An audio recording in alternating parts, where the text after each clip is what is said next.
The little evil blood was churning, and blood was oozing from the corners of his mouth. Fuck! Ah! With a loud roar, he had rushed to Duan-Ke to lose. My Buddha's mercy had been unfolded, and suddenly the wind was blowing, and the leaves were whirring and shaking, and the people and horses next to him were suffocated, and his body turned forward with his right hand to change his palm to a finger, pointing at the human a cup ointment of the gambling monster, and attacking the Yuchen a cup ointment with his left hand, and his body had flown to the back of the gambling monster. The gambling monster roared in surprise and threw 10 successful forces into the stone palm, turned around, and split to the back of the little evil's head, but the other person's a cup ointment has been hit by the small evil, but unfortunately the little evil is not strong enough to only point Duan-Ke to lose the nosebleed. And he also slapped it. Duan-Ke roared angrily, and sacrificed his life's trick. Hexagram Fei Hexagram was already like thunder, carrying a gust of wind to hit Xiaoxie. Take your life. As soon as the words fell, he was less than 3 feet away from Xiaoxie. The little evil is frightened and there is a big disaster. Ah! He roared again. Zishan has been galloping like 10,000 horses, and the huge waves are hitting the stones to meet Duan-Ke's loss. The two of them touched. Bang! There was a loud noise, and the two sides shot back, and the little evil fell to the ground and rolled 4 times and stood up, his face a little pale. Duan-Keshan also fell to the ground far away from the dagger, and a large amount of blood was pouring out of his nostrils, and soon he stopped the bleeding and turned to look at Xiaoxie, as if he couldn't believe his eyes. Although Xiaoxie was injured, he was covered in copper muscles and iron bones, and he spit out a few mouthfuls of blood from these palms, which was commonplace for him, and it was nothing. He also smiled and stared at Duan-Ke to lose. He was afraid that Duan-Ke would lose and suddenly attack him, so he even forgot to say the curse. Duan-Ke lost for a long time before he said, "Boy, who are you, Yang Bukong?" The little evil scolded, "Oh you, your mother's head, stinky old man, dead old man. If you lose, you will cheat, and if you have the courage to come again, what Ouyang is not empty, I don't know the relationship." Duan-Ke ignored and asked, "What move did you just use?" The little evil shouted, "What moves? How about my grandfather teaching me to fight dogs with the great compassion palm? There are still 3 tricks that have not been used up. You can't afford to resist my 3 palms." Duan-Ke shouted wildly when he heard it. Yes, yes, it must be him. Finally appeared, haha. There was a burst of laughter, and he had lost it in the direction of Dongcheng. Xiao Ye was stunned and shouted, "Damn! Run! It's okay, save me a lot of effort, without him to the old man's martial arts really work."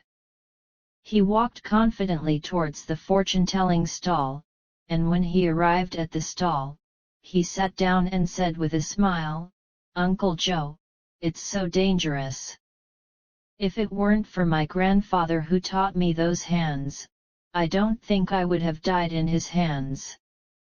Joe Babo had already seen them fighting, and he also saw that the palm technique used by Xiaoxie was the great compassion palm method of Ouyang Bukong, the Huanya Yuki.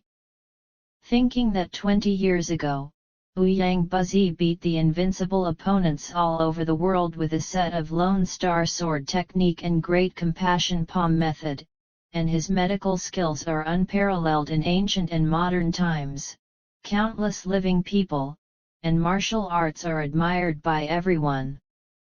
10 years ago, he suddenly disappeared, and he didn't expect that the great compassion palm would appear in this child, and Joe Babo's surprise was extraordinary.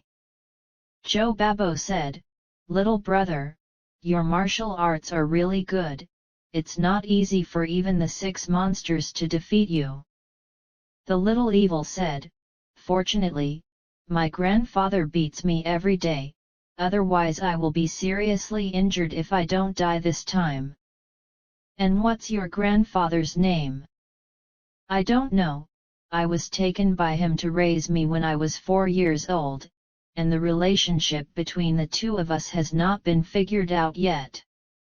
Zhou Babo also wanted to laugh at him and said, "Are all your martial arts taught by your grandfather?" Xiaoxie nodded and said, "My grandfather taught me, but I don't really want to learn this thing, I'm in trouble." Zhou Babo smiled in his heart. He knew that if the little evil all learned, the gambler would have to lie down today. He smiled and said, "Little brother, did you kick you out before you learned it?" The little evil said, "I have learned it. My grandfather said that my skills are not enough, and he said that I don't take it seriously. He rushed me out and told me to break into the rivers and lakes, and when I go back, I will know the importance of martial arts, so I won't be in his shoes." Zhou Babo smiled and said, "Then where are you going to play?" "Little evil Dao, whatever, I haven't thought of it yet." Zhou Babo thought to himself, 80% of his grandfather is Ouyang Bukong, he sees that Xiao Xiao is the best choice regardless of intelligence and bones, so he passed on his martial arts, but unfortunately this kid wants to gamble and doesn't practice martial arts very hard, so Ouyang Bukong will let him out to suffer a little, and he will only know how to practice martial arts when he goes back later. He said, "Little brother, how is your grandfather going to tell you to break into the rivers and lakes?" Little evil said, "He didn't say it. Anyway, I won't break into the rivers and lakes. I'm hiding.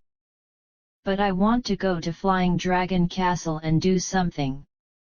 Zhou Bokai said, "You are going to the Flying Dragon Fort." As soon as Xiaoxie thought of having to straighten Wei Yaokin's hair, his interest came, and he smiled, "Of course, I'm going to take care of the hair of the daughter of the Flying Dragon Castle Lord and vent my friend's anger." Zhou Babo laughed and laughed.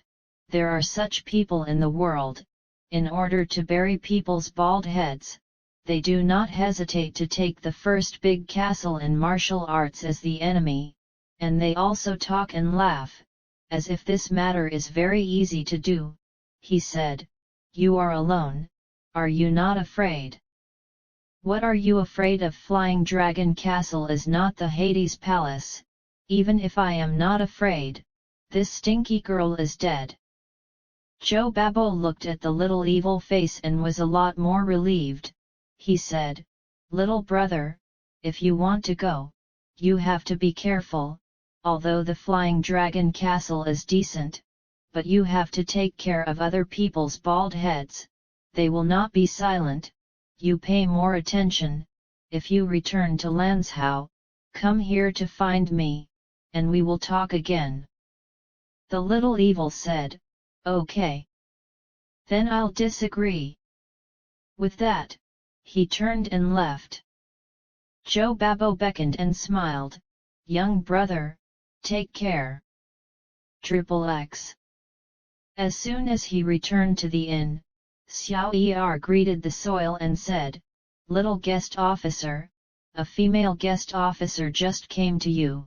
I said that you may have to come back in the evening when you go out for business, and she didn't stop to tell me to transfer this note to you," and he has walked out of the door after speaking.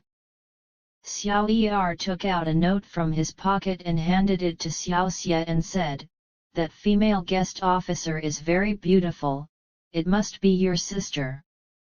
Xiaoxie took the word and smiled, "I don't have a sister." After speaking, he opened the note and read it for a long time, and he couldn't understand it, so he handed the note to Xiaoxie and said with a smile, "Little second brother, what do you see written in it?" Xiaoxie took it and said, "I've been here, I'm looking for you for something, please come to Jixiang to talk, Aunt Feng." It turned out to be written by Miss Feng Wu. Xiaoxie wanted to say that his sister's name was Aunt Feng, but Xiaoxie had already said that he didn't have a sister, so he had to change his words. Xiaoxie nodded, threw a silver ingot to Xiaoxie, and walked back to the guest room reflexively. In the room, the little evil thought, "What is the matter with Aunt Feng looking for me? I see that trouble is coming again, and she is also at the mercy of others. Maybe the incident a few days ago has already been known by her superiors. I want her to arrest me and ask me for my guilt. But no, she didn't tell me in advance if she wanted to arrest me. What is the reason for that?" After thinking about it, he said to himself, "By the way, this trick is called salute before the soldiers. They want to win me over like those disfigured killers first. If I don't want to, they will kill me, because I already know their secrets, and they are afraid that I will leak the secret, so I can only do this, then." I had to run for my life. He paced and walked around the house, thinking that it would be better to flee there, and soon he added, "They will surely catch up with me when I go. Inevitably, there's going to be a big fight, and if I burn the casino down, watch them chase me when they come, haha." Okay. With a firm mind, the little evil has packed up his things to settle the bill, changed to another inn, and waited until evening to go out of the street. Soon, Xiaoxie bought 3 barrels of kerosene and went to the auspicious casino in the west of the city. After a week of tea kung fu, the little evil has hidden in the alley in front of the gambling house.